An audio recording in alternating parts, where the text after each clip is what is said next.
Just a simple question. When you talk about Joel 3, you said in verse 5 and 6, that was in the past when they sold the children of Israel and the Greeks received them? Yes. What year was that? Around the time, mainly, not exclusively, but around the time of the captivity.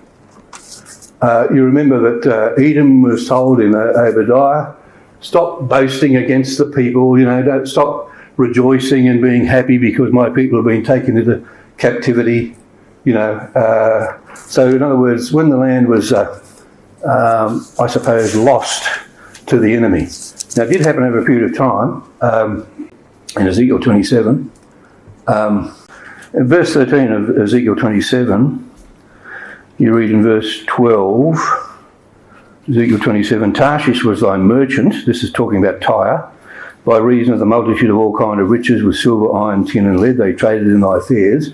So the ships of Tarshish were going all the way from Tyre right out to Britain and trading. But with them, Javan is actually the name for Greece. Okay? Javan is actually Greece. The J is the Y of Ionia. Ionia. Javan is Greece. And Greece, Tarshish was actually a descendant of Javan.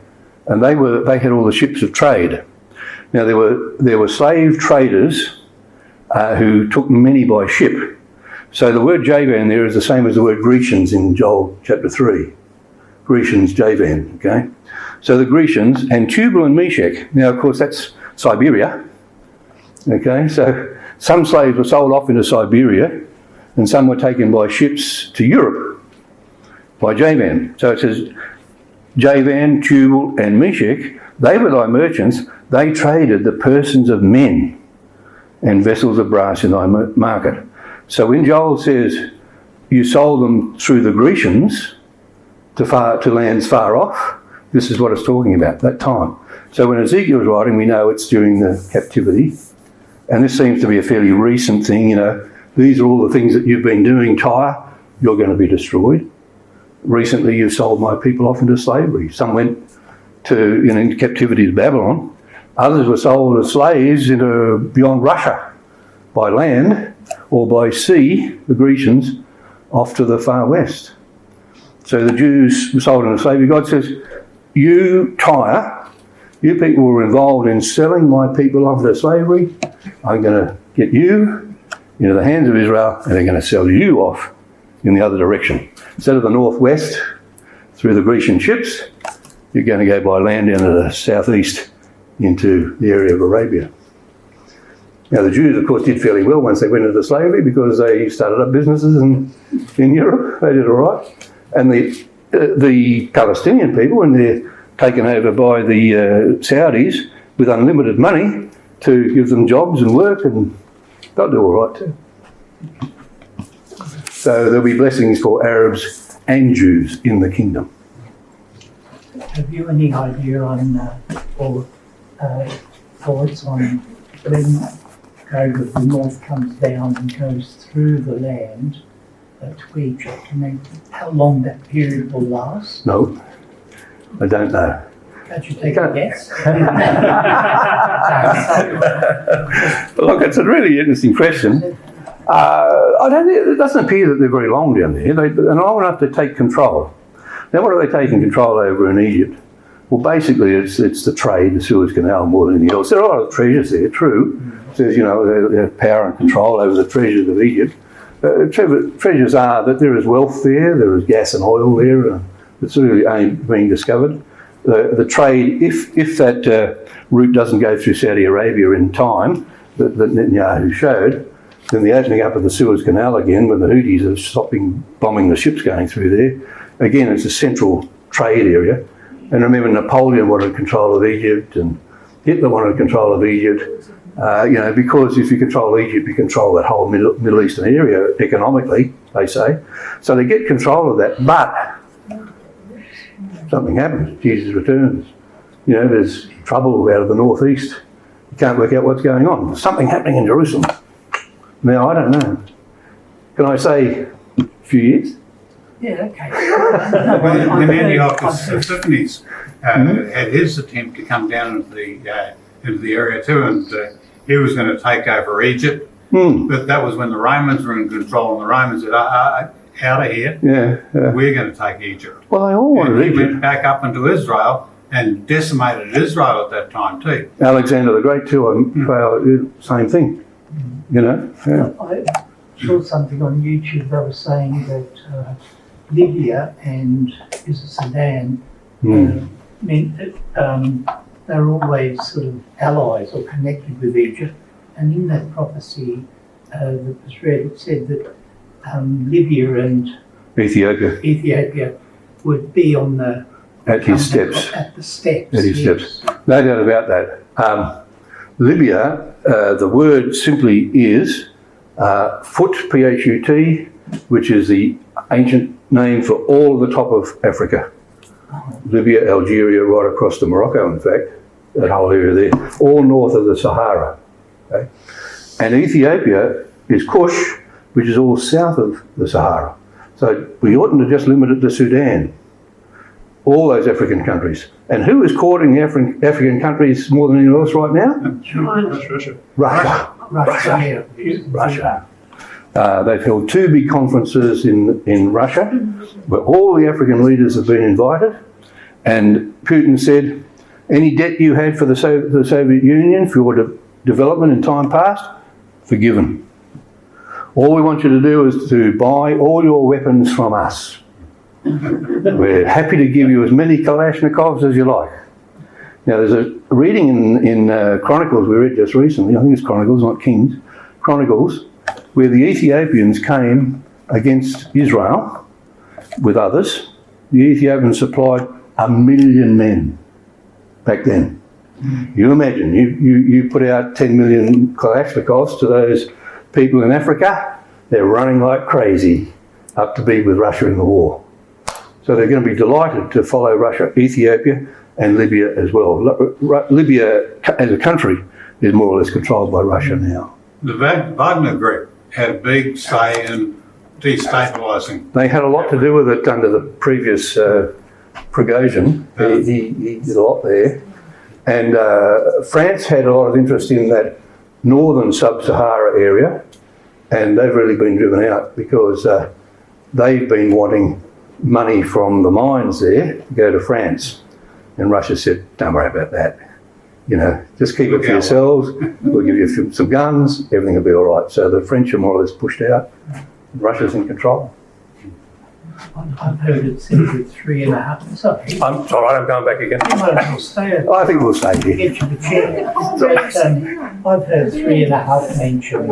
3.5 years mentioned as the time that Israel may be subdued, when the gate of the north comes down. 3.5 years is a terrible long time, isn't it? Yes, that's unfortunately generally pushed by the Pentecostals with an idea that there'll be an Antichrist in control for 3.5 years.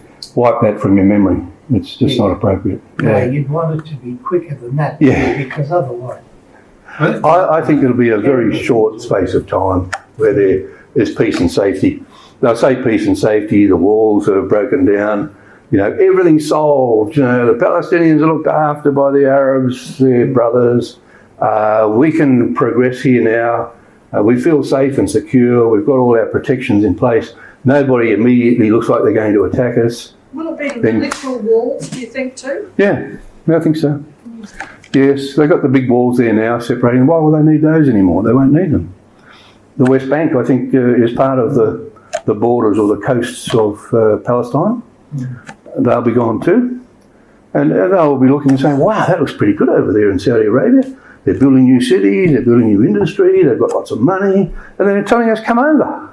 Well, more saying, come over, or, you know, or we'll round you up and bring you over. That will be the future. My question was, do you think it'll be the literal walls that will fall? Yeah, yes, absolutely. The boundary walls that they put up to keep the Palestinians out, they'll come down. No bars, nor gates. And I think... No, there's hardly anything there now, is it? No, well, there's nothing much there now. And no future unless somebody pours billions in. But who's going to do that? The Arabs won't want to do that. MBS, Mohammed bin Salman, said in the ear of Anthony Blinken, he said, I don't really care too much about the Palestinians, but a lot of my younger people do, so we've got to try and do something for them. He's not really interested in that. He's interested in progress for his own country. Now, if he can use those people to help progress his country by way of labour and keep everybody happy, that's what he'll do. He's got the money to do it. So Once a few tunnels, he'll be right. Yeah. Let's also consider that Palestinians are not a nation. They're just Arabs from around the area that came there because they could get better paying jobs in Israel. Mainly Jordanians, weren't they? Yeah. And I suppose from elsewhere as well. They weren't a nation at all, really. No. Well, you know, the Arabs in Israel are very well treated, and the ones that, majority of them, they appreciate that. Yeah. There's 2 million of them, I think, close to it anyway, who live in Israel as Israeli citizens, and they can vote and have members in parliament, all sorts of things. Yeah, There's a few radicals amongst them, but no. So some of them will probably stay settled there, but the ones who, the militant ones will be gone. They'll be totally dealt with. And the other people will look at it and say, well, where do we go now? You know, where's the future for us? Our brothers are Arabs, we're Muslims, we'll go with them. You know? And the other aspect of money-wise, for Russia's interest, not only the trade through the canal there, Suez Canal, but also the Israeli oil gas lines coming down into Egypt and liquefying gas there. And when you consider that Europe was a significant part of Russia's income that she's lost now, well, she's going to get that back. And then you've got more rockets being fired into Syria now, and Assad was the reason why they went in there, to make Assad on their side, get him propped up again. But if he gets wiped out in the current situation, well, then who's Vladimir can change his mind about needing to have an enemy in Syria. Well, northern Syria will be allied with Russia. They are mainly Shiite Muslims allied with Persia, whereas further south you get more of the Sunni, the more moderate, Hamas is Sunni too, but more likely to make alliances with Israel. They're all the southern ones. So you're right that Russia will come further south.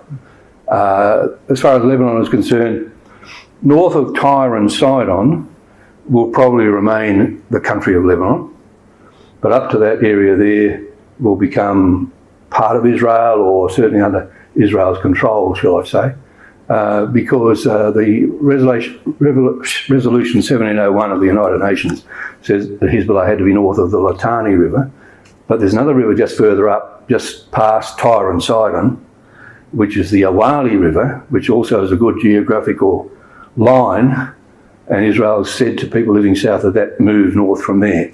So that would fulfil the prophecy. Tyre and Sidon, all that area of south of the Awali River, under Israel's influence, no walls, bars or gates. Those people, and the people from Gaza, and the people from the West Bank who don't want to stay in the area, off to Arabia. But then after Armageddon, it's from the Euphrates down to the Nile, isn't it? Oh, totally, absolutely. And from the Yes. Jordan, Yes. east of the Jordan, across the Mediterranean. Right across. Yeah, that's right. So there's more land to be given to Israel later on. Yeah, later on. Have you any thoughts on, Isaiah 17 talks about the destruction of Damascus, and it says Damascus will lose its glory just as Israel has lost its glory. That can, well, there's a bit of concern there, Israel losing its glory.